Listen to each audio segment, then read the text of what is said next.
যেহেতু 12 রবিউল আউয়াল আজকে, এই জন্য এ সম্পর্কে দু চারটি কথা বলবো, আর তারপরে সরাসরি প্রশ্ন উত্তর শুরু করে দেবো ইনশাআল্লাহ। আল্লাহ রাব্বুল আলামিন রাসূলুল্লাহ সাল্লাল্লাহু আলাইহি সাল্লাম সম্পর্কে কোরআনে কারিমে বিভিন্ন আয়াতে বিভিন্ন বিষয়গুলি বর্ণনা করেছেন।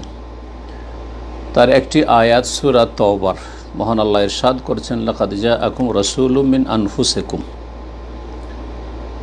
নিঃসন্দেহে তোমাদের কাছে তোমাদের মধ্য থেকে একজন রাসূল আগমন করেছেন। লাকাদ জাআকুম রাসূলুম মিন আনফুসিকুম, তোমাদের মধ্য থেকে, অর্থাৎ তিনি মানুষ মাটির তৈরি, মানুষের যেসব বৈশিষ্ট্য ছিল তার মধ্যে ছিল, কিন্তু তার সাথে সাথে তিনি রাসূলুল্লাহ সাল্লাল্লাহু আলাইহি ওয়াসাল্লাম, আল্লাহর শ্রেষ্ঠ রাসূল, খাতামুল আম্বিয়া, সাইয়্যিদুল মুরসালিন এবং সৃষ্টির সেরা ব্যক্তিত্ব, আল্লাহ রাব্বুল আলামিনের খলিল, অন্তরঙ্গ বন্ধু। মিন আনফুসিকুম আজিজুন আলাইহি মা আনিতুম, তোমাদের কষ্টে মুশকিলে তিনি কষ্ট পান, কষ্ট অনুভব করেন। উম্মতের জন্য অত্যন্ত দয়ালু ছিলেন রাসূলুল্লাহ সাল্লাল্লাহু আলাইহি সাল্লাম, বরং মানব জাতির জন্য তিনি রাহমাতুল আলামিন। হারিসুন আলাইকুম, তোমাদের কল্যাণের জন্য তিনি অত্যন্ত উদ্গ্রীব, বড় আগ্রহী।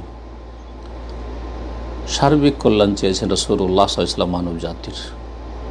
বিল মুমিনিনা রাউফুর রহিম, বিশেষ করে মুমিনদের সম্পর্কে, মুমিনদের ক্ষেত্রে যারা ঈমানদার, তাওহীদবাদী, সুন্নতের অনুসারী, তাদের সাথে রাসূলুল্লাহ সাল্লাল্লাহু আলাইহি ওয়াসাল্লাম রাউফ, তিনি অত্যন্ত স্নেহশীল, রাহিম, বড় দয়ালু।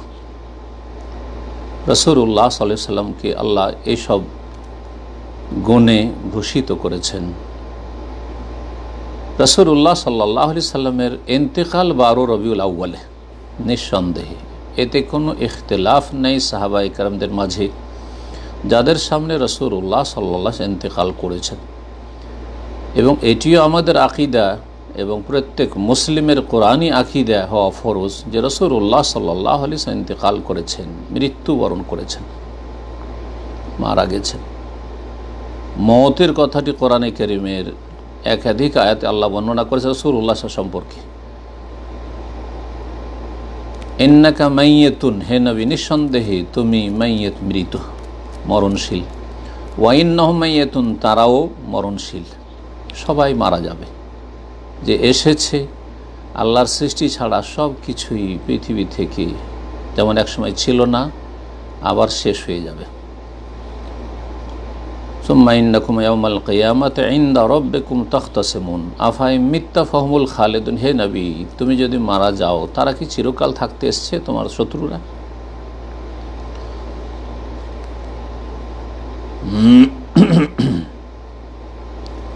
ওমা মুহাম্মাদুন ইল্লা রাসূল কদ খালাত মিন ক্বাবলিহির রাসূল আফাইম মাতা আও কুতিল ইনকালাবতুম আলা আকাবিকুম। মুহাম্মদ সাল্লাল্লাহু আলাইহি সাল্লাম একজন রসুল ছাড়া আর কিছু না। আল্লাহ রাব্বুল আলামিনের উলুহিয়াতে, রুবুবিয়াতে তার কোনো রকমের অংশীদারিত্ব ছিল না, শরীক না। আল্লাহর শ্রেষ্ঠ বান্দা তিনি, গোলাম তিনি, রসুল, আবদুহু ওয়া রাসূলুহু। কদ খালাত মিন ক্বাবলিহির রাসূল, তার পূর্বে বহু রসুলগণ চলে গেছেন, এসেছেন, চলে গেছেন। আফাইম মাতা, সুতরাং তিনি যদি মারা যান, মাতা বলেছেন, মাতা ইয়ামুত, আও কুতিলা, অথবা নিহত হন। জি, ইনকালাবতুম আলা আকাবিকুম, তাহলে কি তোমরা তোমাদের দিন ইসলাম থেকে উল্টো দিকে ফিরে যাবে? না, তোমাদের কাজ চালিয়ে যেতে হবে। নবী সাল্লাল্লাহু আলাইহি ওয়াসাল্লাম একসময় চলে যাবেন তোমাদের মাঝে থেকে। নবী সাল্লাল্লাহু আলাইহি ওয়াসাল্লামের ইন্তেকালের দিবস নিঃসন্দেহে শোকের দিবস, সবচেয়ে বড় শোকের দিবস মুসলিম জাতির জন্য। তারপরে 3 দিনের বেশি শোক পালন করা কারোর জন্য জায়েজ নাই। সুতরাং শোক দিবস হিসাবে পালন করা, মৃত্যু দিবস হিসাবে পালন করারও কোনো অস্তিত্ব বা কোনো অবকাশ, কোনো বৈধতা ইসলামে নেই। এটাও মনে রাখতে হবে। শোক মাতুম ইসলামে বর্জিত, হারাম, নিষিদ্ধ। যারা করে তারা গুমরাহ পথভ্রষ্ট। আর রাসূলুল্লাহ সাল্লাল্লাহু আলাইহি সাল্লামের জন্মদিবস নিয়ে বেশ কিছু মত রয়েছে, বিভিন্ন মত। রবিউল আউয়াল মাসে না অন্য কোনো মাসে, রবিউল আউয়াল মাসে যদি হয় তো সেটা 9 রবিউল আউয়াল, না 8 রবিউল আউয়াল, না 12 রবিউল আউয়াল, যদিও জনগণে প্রসিদ্ধ 12 রবিউল আউয়াল, কিন্তু গবেষক যারা সিরাত রচয়িতা, নবী সাল্লাল্লাহু জীবনী সম্পর্কে বিশেষজ্ঞ মুহাক্কিকিন, তারা বলছেন যে সেটি ছিল 9 রবিউল আউয়াল। তাহলে রাসূলুল্লাহ সাল্লাল্লাহু আলাইহি সাল্লামের ইন্তেকাল যেদিন নিশ্চিত, সেই দিন এই ধুমধাম করে ঈদ পালন করা, উৎসব করা, আর তার নাম ঈদ মিলাদুন্নবী, আর তার সাথে বিভিন্ন যে অপরাধগুলি রয়েছে, ঢোলঢাক হোক, আর নারী পুরুষের একাকার হওয়া হোক, আর শিরকি কাওয়ালি হোক, শিরকি শের শায়েরি হোক, বহু অপরাধ রয়েছে যেগুলি ঘটে থাকে। এক কথায় সংক্ষেপে রাসূলুল্লাহ সাল্লাল্লাহু আলাইহি ওয়াসাল্লামের জন্মবার্ষিকী মৌলিদুন্নবী বা মিলাদুন্নবী, আরবিতে মৌলিদুন্নবী, আর উর্দুতে যেটা বাংলায় লোকেরা বলে থাকেন মিলাদুন্নবী। নবী সাল্লাল্লাহু আলাইহি ওয়াসাল্লামের মিলাদ পালন করা, জন্মবার্ষিকী পালন করা, এটি এমন একটি জঘন্য বিদআত যা শুরু করেছে ইসলামের দুশমন মুনাফিকিন, রাফেজি শিয়া, চরমপন্থী শিয়া ওবাইদিরা মিশরে। তাদের যখন সেখানে রাজত্ব ছিল, তাও রাসূলুল্লাহ সাল্লাল্লাহু আলাইহি ওয়াসাল্লামের ইন্তেকালের 400 বছর পরে, আর 600 বছর পরে, ষষ্ঠ শতাব্দীতে 550-600 বছর পরে শুরু করেছে সুন্নি বিদাতিরা ইরাকে, আর সেখান থেকে ভারত উপমহাদেশে গিয়েছে। এই হচ্ছে নবীর জন্মবার্ষিকী, যা ছিল না রাসূলুল্লাহ আমলে, যা ছিল না সাহাবায়ে কেরামদের আমলে 110 হিজরি পর্যন্ত, যা ছিল না 4 ইমাম আবু হানিফা, শাফি, মালিক, আহমদ রাহিমাহুমুল্লাহ জামিআন তাদের আমলে, যা ছিল না স্বর্ণযুগে, তারপরেও দীর্ঘদিন ধরে ছিল না। তারপরে সেটিকে যদি সওয়াবের কাজ মনে করে করেন, তাহলে নিঃসন্দেহে কুল্লু মুহদাসাতিন বিদআহ, প্রত্যেক ধর্মের নামে নতুন কথা কাজ হচ্ছে বিদআত। প্রত্যেক ভালো বিদআত আর মন্দ বিদআতের কোনো পার্থক্য নেই। ওয়াকুল্লু বিদআতিন দালালা, এবং প্রত্যেক বিদআত হচ্ছে ভ্রষ্টতা, গুমরাহি। ওয়াকুল্লু দালালাতিন ফিন্নার, প্রত্যেক গুমরাহি ভ্রষ্টতার পরিণাম হচ্ছে জাহান্নাম, অস্থায়ী হোক আর স্থায়ী হোক। কিছু কিছু বিদআত রয়েছে বড় বিদআত, যাতে যে অবস্থায় মারা গেলে স্থায়ী জাহান্নামী হইতে হবে, আর কিছু কিছু বিদআত রয়েছে যেগুলি মানুষকে গুনাহগার তো করে, কাবিরা গুনাহ, কিন্তু কুফরি পর্যন্ত পৌঁছায় না, সুতরাং অস্থায়ী জাহান্নামী হইতে হবে যদি আল্লাহ রাব্বুল আলামিন ক্ষমা না করেন বা তওবা করে ফিরে না আসে।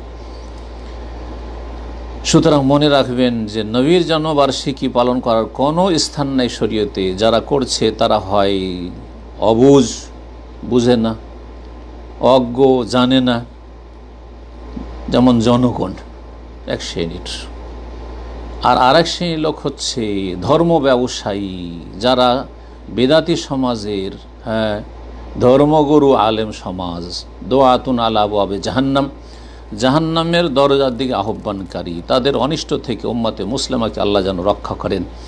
এবং যারা দিন সম্পর্কে অজ্ঞ, অবুঝ, তাদেরকে আল্লাহ সঠিক বুঝ যেন দান করেন। যদি এটি শরীয়তের বিষয় হতো মিলাদুন্নবী, তাহলে নবী করিম সাল্লাল্লাহু আলাইহি ওয়াসাল্লাম কি সেটা কি লুকিয়ে রেখেছেন? কখনোই তিনি লুকিয়ে রাখেননি, কারণ আল্লাহ রাব্বুল আলামিন তাকে নির্দেশ দিয়েছেন। সূরা আরাফে রয়েছে, ইয়া আইয়ুহার রাসূল বাল্লিগ মা উনজিলা ইলাইকা মির রাব্বিক, রবের পক্ষ থেকে তোমার যা কিছু নাজিল করা হয়েছে তোমার উদ্দেশ্যে, তোমার কাছে, তা বাল্লিগ, মুছিয়ে দাও যথাযথ। ওয়া ইল্লাম তাফাল, তা যদি না করো ঠিকভাবে, ফামা বাল্লাগতা রিসালাত, তাহলে আল্লাহর রিসালাতকে তুমি যথাযথ পৌঁছালে না। এই মিলাদুন্নবী, নবী সাল্লাল্লাহু আলাইহি ওয়াসাল্লামের জন্মবার্ষিকী না তিনি করেছেন, না তার সাহাবায়ে কেরামদেরকে নির্দেশ দিয়েছেন, না খোলাফে রাশেদিন 4 খলিফা রাদিয়াল্লাহু তাআলা আনহু আজমাইন ওয়া আরদাহুম তারা করেছেন, না অন্য অন্য কোনো সাহাবি করেছেন, না তাবেইনরা করেছেন, না তাবা তাবেইন করেছেন, না স্বর্ণযুগের কেউ করেছেন। তাহলে স্বর্ণযুগের কেউ জানলো না এই মিলাদুন্নবীর এই ঈদ মিলাদুন্নবী বা উৎসব বা অনুষ্ঠান মাহফিল, সেটা মিলাদুন্নবীর নামে হোক অথবা সিরাতুন্নবীর নামে হোক, এক শ্রেণীর চালাক বিদাতি আছে যারা মিলাদুন্নবী নামে পালন করে না কিন্তু সিরাতুন্নবী নামে পালন করে। আর তারা শুধুমাত্র এই রবিউল আউয়াল মাসে, আর বিশেষ করে 12 রবিউল আউয়ালে তাদেরকে নবী জীবনের অনুষ্ঠান করতে হবে, আর একটি বিদাত। স্বর্ণযুগের যারা ভালো মানুষ তারা জানলেন না, আর তারপরের লোকেরা কি করে জানলো, এটা অসম্ভব কথা। সুতরাং এ সমস্ত বিদাত থেকে বেঁচে থাকবেন। এই কথাগুলি আপনাদের সামনে পেশ করলাম যাতে করে চোখ খুলে, যাদের চোখ এখনও খোলেনি আর যাদের চোখ খোলা আছে, তারা জাতিকে সতর্ক করতে পারেন। ওয়াজাক্কির ফাইন্না যিকরা তানফাউল মুমিনিন, স্মরণ করিয়ে দাও, স্মরণ করালে মুমিনদের উপকার হয়। এখন আপনাদের প্রশ্নের উত্তর দিই। প্রশ্ন আমাদের কাছে 60-70টি এসে আছে। এত প্রশ্নের উত্তর দেওয়া সাপ্তাহিক সম্ভব নয়, 25টার বেশি উত্তর দেওয়া সম্ভব না। খুব বেশি হলে সংক্ষেপে দিলেও 25টার বেশি উত্তর দেওয়া সম্ভব নয় 1 ঘন্টার ভিতরে। সুতরাং আমরা বাকি প্রশ্নগুলি আগামী সপ্তাহের জন্য রেখে দেব। যেসব ভাই বোনেরা প্রশ্ন উত্তর পাবেন না, অপেক্ষায় থাকুন ইনশাআল্লাহ তাআলা। আল্লাহ যদি হায়াত রাখেন, সহি সালামত রাখেন, তো আগামী সপ্তাহে বাকি প্রশ্নগুলির উত্তর পাবেন ইনশাআল্লাহ। প্রথম প্রশ্ন করেছেন, আর এই প্রশ্নই অধিকাংশ মানুষের, তা হচ্ছে